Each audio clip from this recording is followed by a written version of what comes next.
Hey language luminaries, welcome back to Smart English World. Today's episode is close to my heart, not just because it's about English, but it's about how words come alive. As Sudha Murty ma'am once said, the beauty of life lies in simplicity, and so does the beauty of language. Figures of speech make that simplicity shine like poetry. They are not just grammar tools, they are the heartbeats of emotions and the rhythm of thoughts. Let me introduce today's topic, figures of speech. Why figures of speech matter? I want you to type in the comment section below.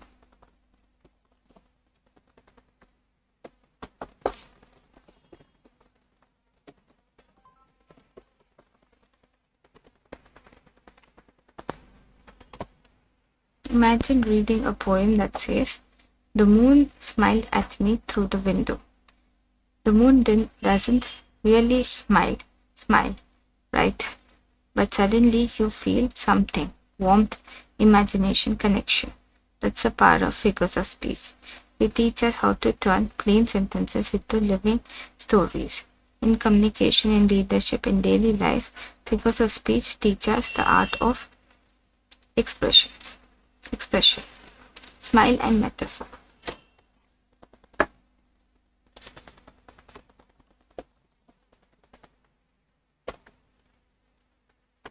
Sorry, I repeated the simile and metaphor.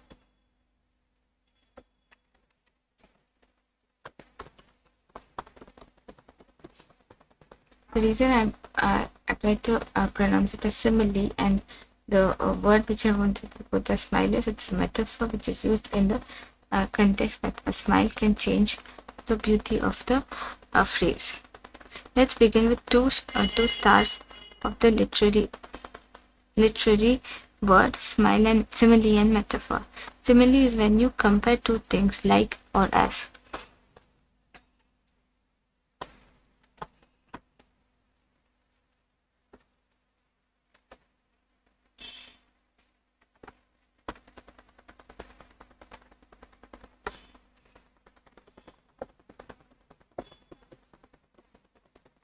As and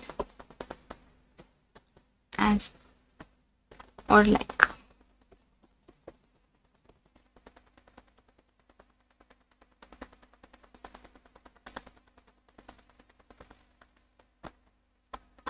Simile can be used as a comparative tool, and the example which I'm quoting can be taken ahead as a proof. Life is like a dream.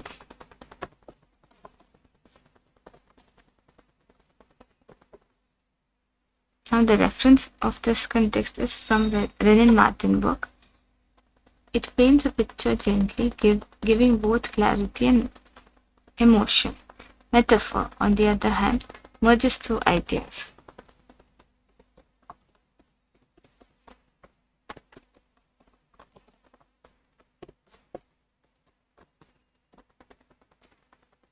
For example, life is a dream.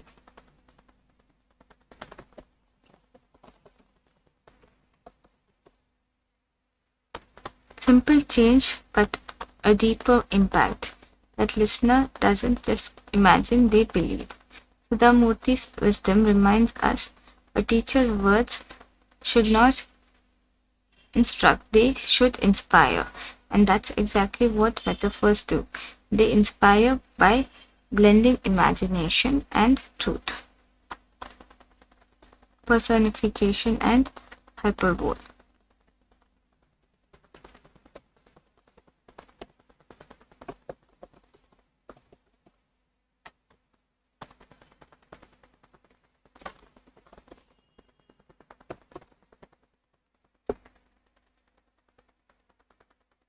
Next, we have personification when we give human qualities to non-human things. I repeat, when we speak about personification, we give human qualities to non-human things. Qualities.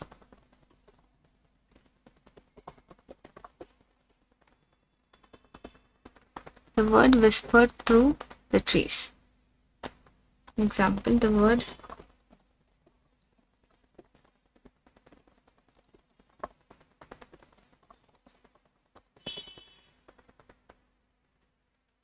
suddenly nature becomes alive like a friend sharing secrets.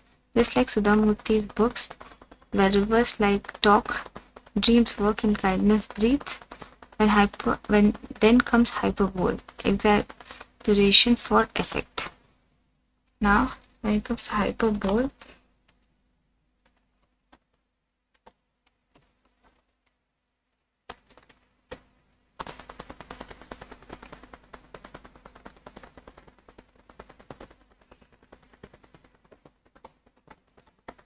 we have to understand that I have told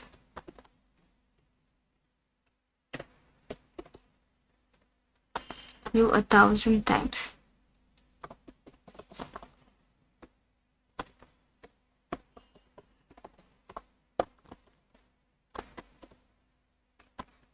You did not really count to 1,000.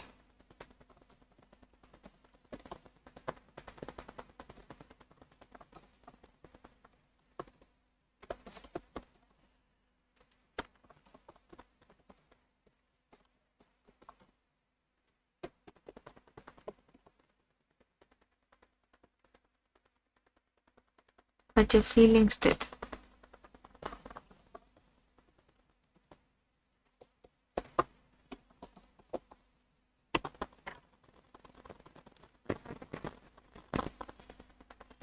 Hyperbole adds drama, but not also emotion.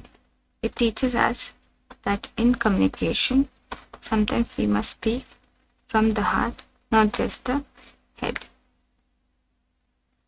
Alteration, onomatopoeia, and oxymoron. Now, the reason I'm asking you to pronounce the word onomatopoeia is when we speak about the preference, that is the literary the conference that we place our circumference into, it is clear that we have to conduct the surveillance on the right person. Now, the providence is alteration.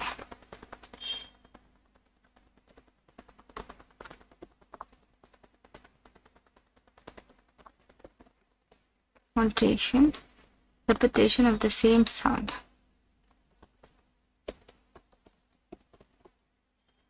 Now, she sells seashells by the seashore. These are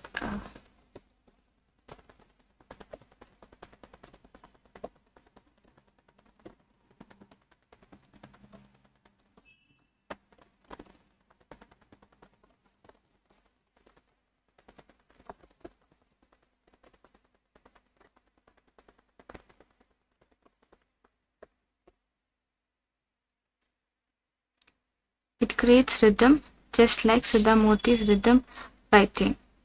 Onomatopoeia, words that cannot like what they mean. So the words which are part of onomatopoeia is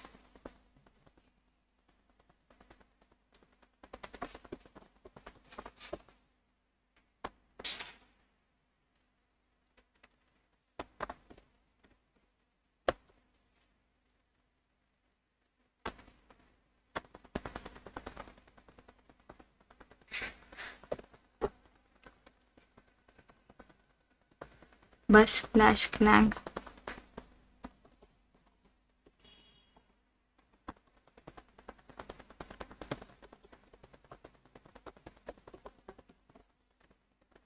And I wanted to note down these words which are for the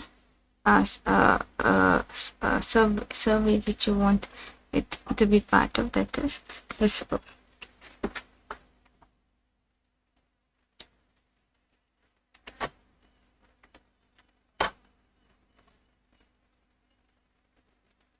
So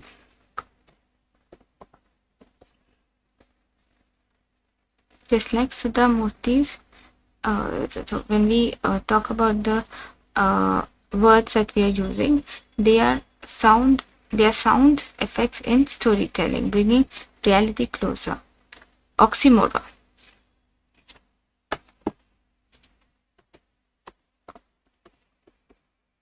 Oxymoron, turning two opposite ideas.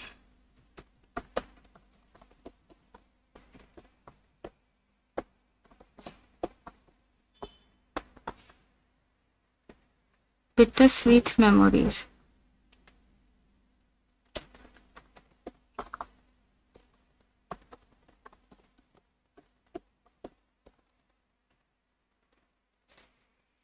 Deafening silence.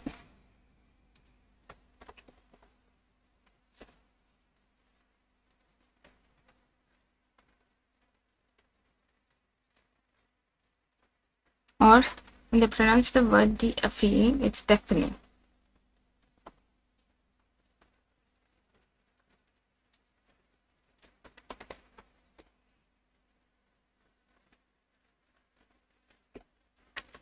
Deafening silence.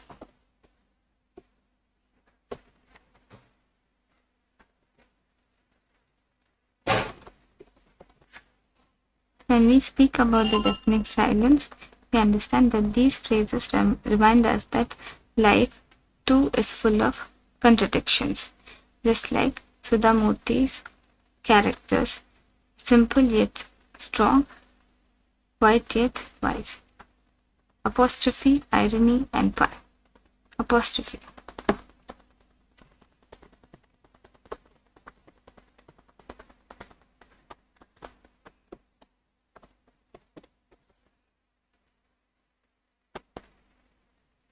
Addressing something or someone who isn't really there.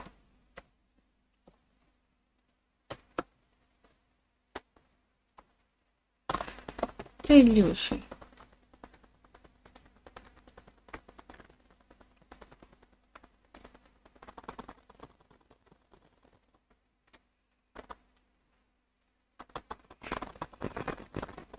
When we talk about the illusion, that is the example which I'm quoting from a novel, that is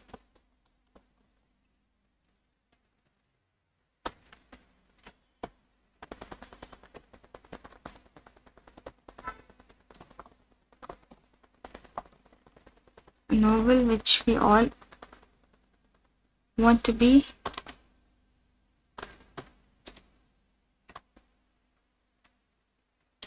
part. I want to read, that is Da Vinci Code. As a preference to the context, if it is available in the vocabulary. It is a novel which I love, and I have to praise the author for our forbearance towards the emotion. That is, this gives our emotions a voice. Okay.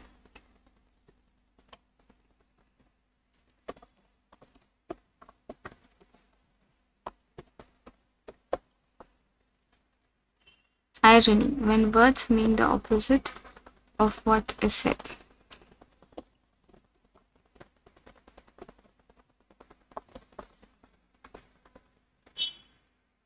What a pleasant day, said during a storm.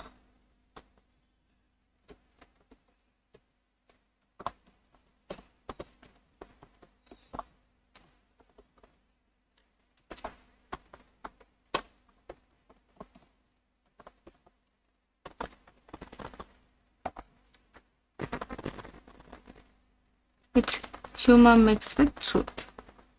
Pun.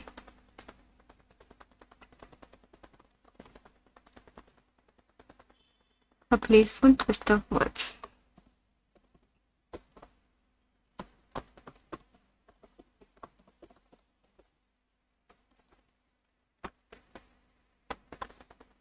A boiled egg is hard to beat.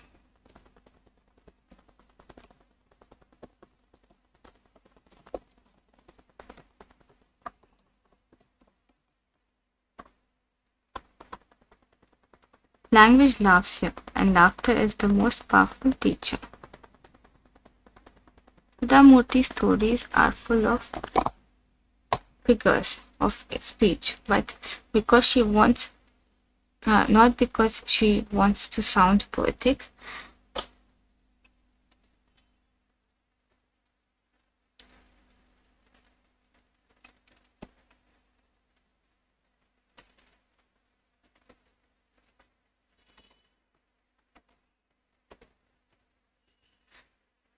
Not because she wants to sound poetic, but because she wants to sound real. Her sentences breathe empathy, her words carry warmth, every metaphor becomes a moral. She once said, "Do not be so busy making a living that you forget to live a life." That's what figures of speech do. They remind us language is not about rules, it's about relationships. So, dear learners, next time you read a poem or write a message, pause. Feel the beauty behind the words, because grammar is not just knowledge, it's kindness expressed through clarity. If this video added value to your day, like, share, and subscribe to Smart English World, where language meets purpose and every learner becomes a leader. Remember, your words can change your world. Until next time, keep learning, keep leading.